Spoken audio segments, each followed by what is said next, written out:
back, everybody. So today we're just gonna do a little update. While I'm pretty much down waiting for the block and everything to come in, there's a few little things still I have left that I can go ahead and take care of here on HemiBad.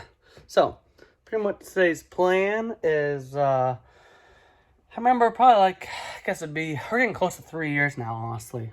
When the last time the car made any kind of passes on the track, and I wanted to go ahead and reinforce the ends of the bumper. I realized that time I made a few passes with the car when I first originally had it converted to a live axle on the back. And one of the many issues I had found that day was that the bumper cover and the wheel well, if you were to watch, when you'd make a pass, it would flap like crazy. It looked like it was trying to take off like a dang helicopter or something out there. So we're going to go ahead and try to fix that and add a little brace into it. My plan is just to make a little support. So it's nothing crazy at all. But my initial plan was to make kind of like an inner fender basically for that area.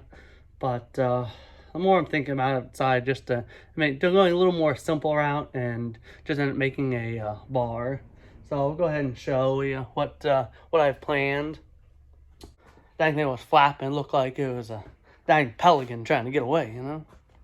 So let's bring her down in here and turn the light on so you can see what I'm talking about. So here we have it. So pretty much when you make a pass, the bumper ended up catching so much air that it was just basically going like, ah! You know. So my plan for today, I'm going to make a little brace. I'm going to go through one of these lower holes, probably this one more than likely, and I'm going to tie it up into, I have a lip here for the wheel tub, so I'm going to run a diagonal brace going up through. So of course nothing's going to be straight or even, so I have to weld everything at an angle, and what will further that, it's not a big deal at all. But yep, so that's my plan, is to be able to tie it into here, so that way it doesn't do this anymore. Even when this bolt was tight, it didn't matter, it flexed it. There's enough length there, it catches the wind, and it's just going to do whatever it's going to want to do on its own. So, I've already gone ahead and taken the liberty of cutting a few pieces down already. So let's check her out here, what I got already. I already have everything pretty much lined out for what I want to do. And you see I already have some, let's get down here in the right angle, help. Bam! Alright. So I already went ahead and I have these rods cut down to pretty much the length I think it's going to work out good. Then I have some washers I'm going to weld on the one end of them. Then come over here, I'm going to have the nut I'm going to weld on the other end. Initially, what my plan is, I'm going to put the nuts on the bumper cover end, and I'm going to run the bolt through the hole into that. I might end up putting a washer behind it, just end up giving a little more surface area. So it's going to do that. This end is probably going to be up on the wheel tub with the washers, and I'm going to drill a hole through it and use a nut, just a little sheet metal nut, and just the bolts with a nice big washer, help distribute out the pressure a good bit. So let's go ahead and get ready and get started on that, so we won't be flapping away no more during pass. Woo!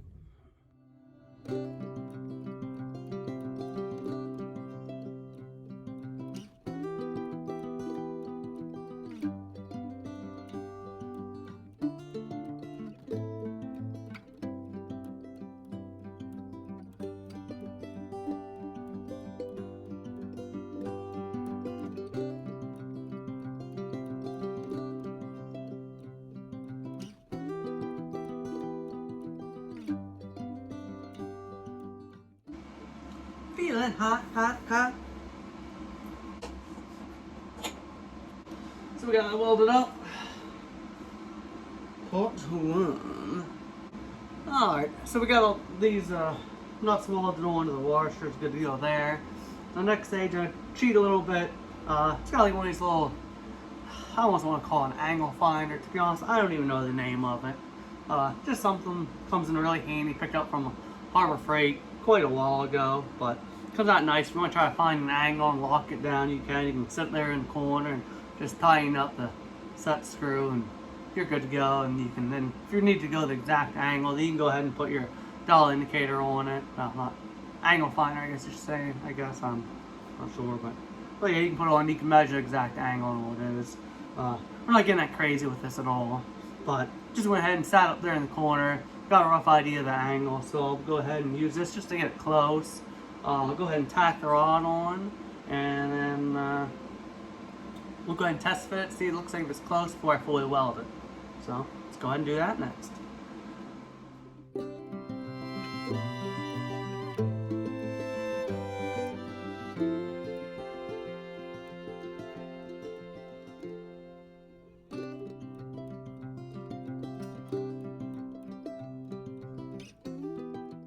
Alright, let's go ahead and give this little guy a little test fit and see how close we are.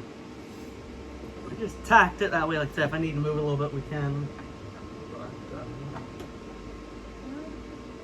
Looks pretty good. Alright, sweet. Next part is we gotta figure out the angle so I can weld a little washer onto this end. We're gonna be getting close to the home stretch. Alright, so I got this mocked up pretty much to where I want it. Verified, make sure, put a little light on this real quick. Put a speed clip here to make sure that's going to clear where I want it to, be able to go up high enough. That washer on there, and the rod pretty much in position. So I can go ahead and make sure it looks like everything's good, it's going to clear. So I'm going to go ahead and cut underneath there and tack that up, and we'll go up to the next part.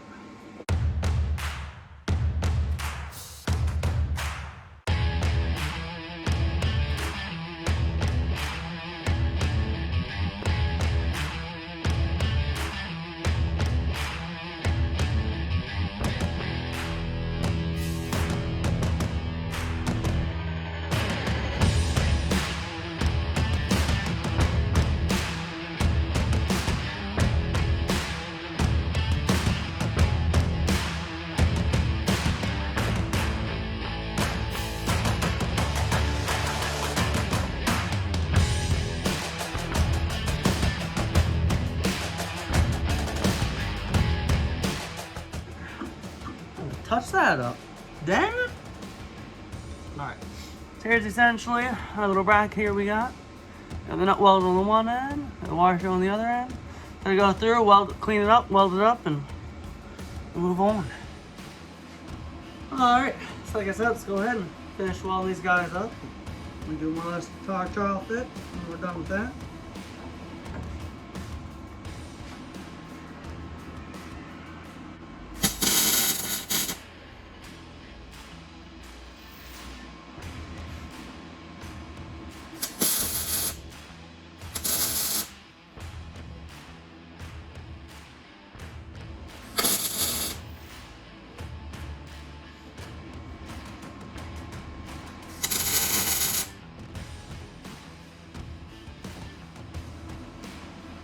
Got some monies.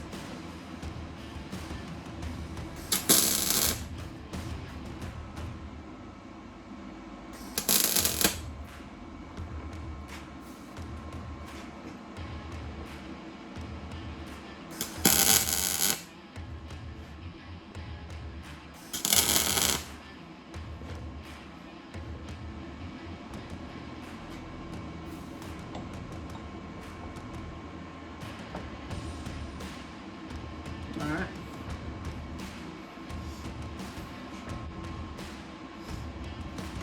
Alright, so we're going to weld it up. Next stage, we're going to grind it down a little bit and get rid of some of the heavy spots, or if we need it to be smooth, be able to mate up against the other part, and we'll be good to go. Safety first.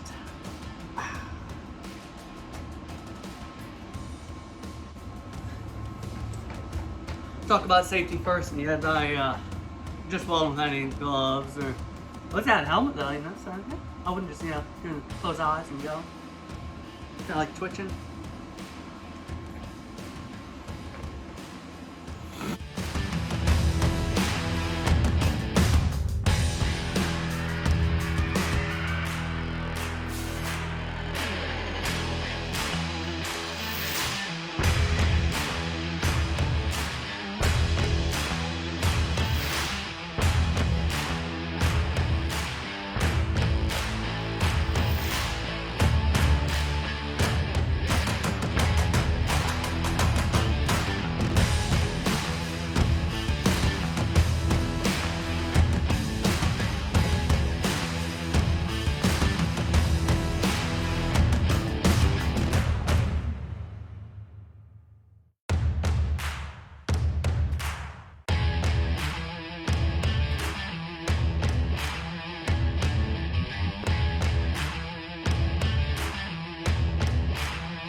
little finish bracket for the moment. Nothing fancy at all here, but it will do what we need to do. This next part, we're gonna go ahead and come over, and we're gonna check out the drill the hole through the wheel tub. First, got here to go through. All right, got the brace back in position, so we're good to go there. So I'm gonna go ahead and position this and go ahead and drill through so we can get our starting hole.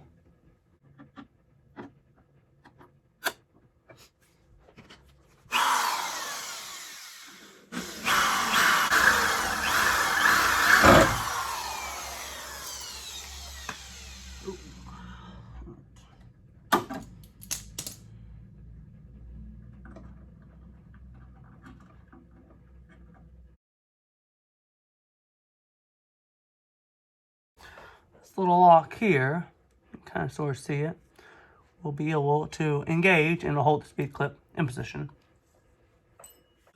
Alright, let's put the speed clip in. That is hooked in there, pretty good.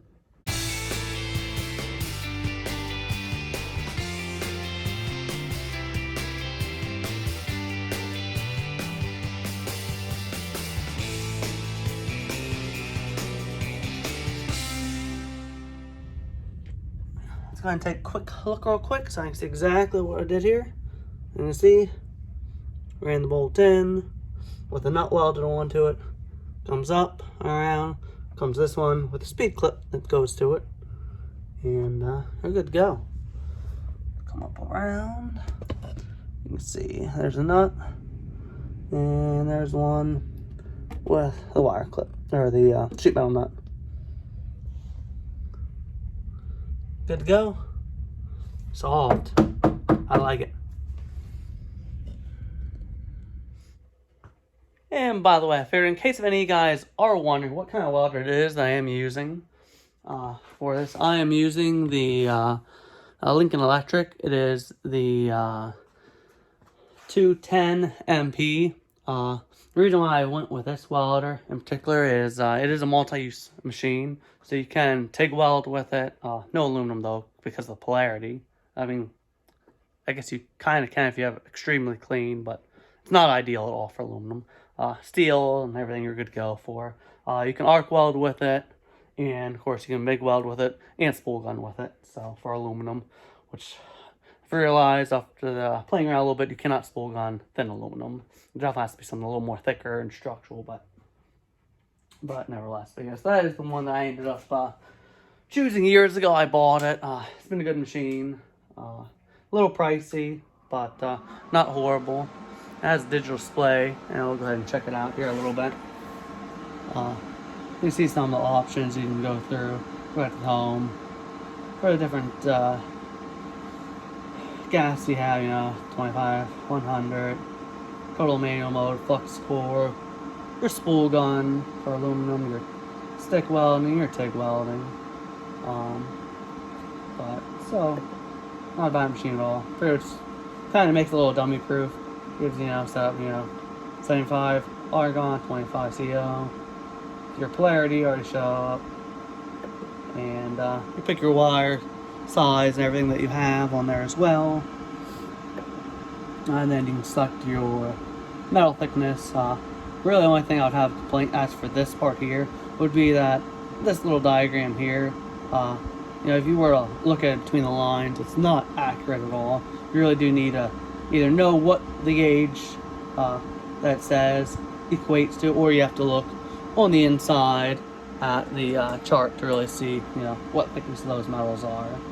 But let's say you select it, already presets it for something that's going to weld pretty decent to get you in the ballpark, you know. And then for your welding style and, you know, whatever it is exactly you're doing, you can go ahead and tweak it from there. Your wire speed and your voltage. So, but it's a little figure in case some of you guys might be interested in that part as well. I'd share that part. So, see ya.